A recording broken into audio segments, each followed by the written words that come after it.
So I hope this post finds my target audience, my people who I can bounce ideas off with in this particular context.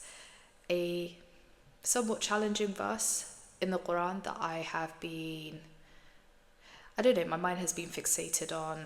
I've kind of been mentally wrestling with.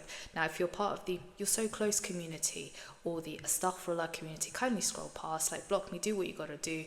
Likewise, if you feel that I might be creating doubts in your faith or a dip in your iman, again, scroll, block, do what you need to do. Now that I have that disclaimer out the way. So like I said, I've been mentally wrestling with, somewhat fixated on this specific ayah in Surah Maryam. فاتخذت من دونهم حجابا فارسلنا إليها روحنا فتمثل لها بشرا سويا. And I've been trying to make sense of as to why the Lord of the Cosmos, the creator of the universes and the galaxies, those that we know and those that we don't know, why would the creator leave in the detail that Maryam alayhi salam, Mary peace be upon her, was approached by Jibrael, Gabriel, in a human form, and as per like the widely accepted interpretation as presenting in or appearing in a male form. Like, why would the creator leave in that detail? So Surah Maryam has been one of my favorite surahs growing up, and I won't lie, I've sort of taken up until this point the ayah about her receiving the news about the miraculous birth, kind of accepted that face value, sort of glossed over it, and it's only now that the English translation has somewhat sort of registered we have sent to her our angel Jibrael, appearing to her in the form of a man perfectly formed. Like, it's only just now that it's somewhat sort of registered, and I'm thinking, like, why would the creator like leave me with this detail for me to reflect on in the 21st century? Pause. So that was the initial question that was running through my mind, but then I thought to myself, I'm just going by the English translation. I don't know the classical Quranic Arabic.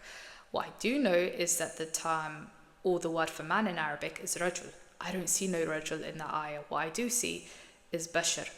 And when I looked that up, bashar means human being. So bashar and sawiyan means a well-formed human being. So then my next question was, is the masculine structure used, because that's what most online sources say about the ayah, that the grammar uses masculine, and so the bashran sawiyan is alluding to Jibrael alayhi salam presenting in a male form.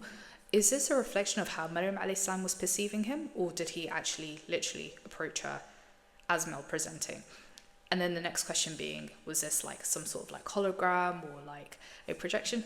I don't know. So circling back to the question that's been on my mind for the past few weeks, which is that as a 21st century woman, what am I supposed to be reflecting on, given the fact that this detail about Maryam alayhi salam being approached by Jibrael alayhi salam in the form of a male? Like, there's got to be a reason why this detail has been left in.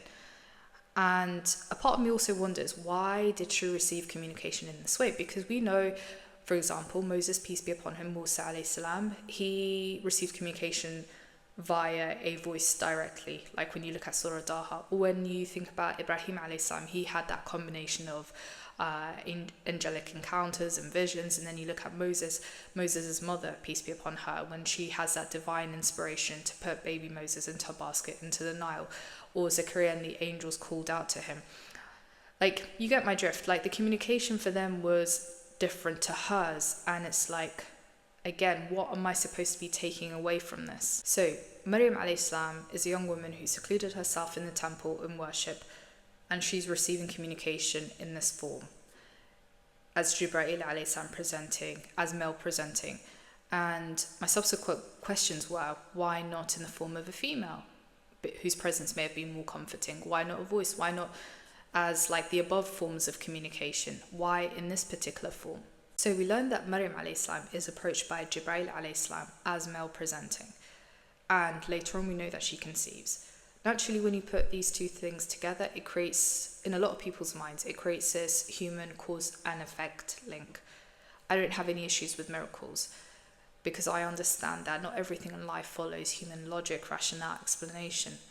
But where I don't know if the right word is issue, but the point that I've sort of been stuck on is, why did she receive the communication in this form as Jibrael alayhi salam, as male presenting, when there were other modes of communication available, which would then avoid this tension entirely? Especially when you're reflecting on the side through a modern lens, modern perspective, and you're imagining a young woman who's secluded being approached by a man she's never seen before and being told that she will become pregnant. That is horrifying, that is scary. And automatically you're going to be thinking autonomy, safety, vulnerability, bodily consent.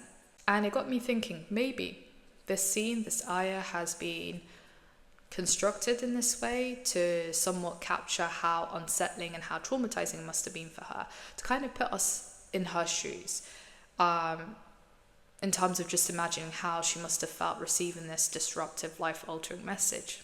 Because if I'm feeling this uncomfortable as a reader, I can only imagine what must have been going through her mind. Like, I'd be mortified if, as a young woman, I am secluded somewhere and a man I've never met approaches me and tells me I'm going to become pregnant. I'd be horrified. I'd be scared. And so it kind of got me thinking, maybe the reason why the ayah has been constructed or presented to us in this way is to capture some of what might have been going through her mind, or how she might have experienced this moment, peace be upon her. A side note, and also interesting to note, is that later on when she's in labour, there's a reassuring voice that provides advice and guidance to her. There is no Jibrael alayhi salam, Gabriel, approaching her as male presenting. I guess ultimately the answer that I'm looking for is probably in the realm of the unknown, a bit like when the angels ask in Surah Al-Baqarah, when they ask the Creator subhanahu wa ta'ala, like, why create more creation that's going to add on to the bloodshed that is already ongoing, to which the answer is, I know what you don't know.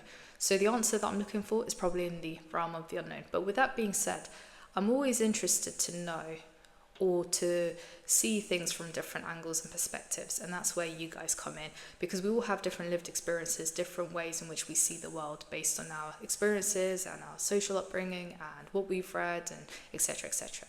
So that I always welcome. I will end on this note. I wonder whether how I'm feeling might have been a bit like what Musa alayhi salam, Moses peace be upon him, might have been feeling when he was on that journey with Khidr, like seeing things that to him didn't compute. And so all of that to say that I'm not comparing myself to Musa alayhi salam, Moses peace be upon him, but I am saying that perhaps questioning things that don't automatically register when it, like on the level of our human understanding perception, might just be in keeping with our Muslim tradition. So yeah, these are my thoughts. Let me know what you guys think, and I'm interested to see what you guys say.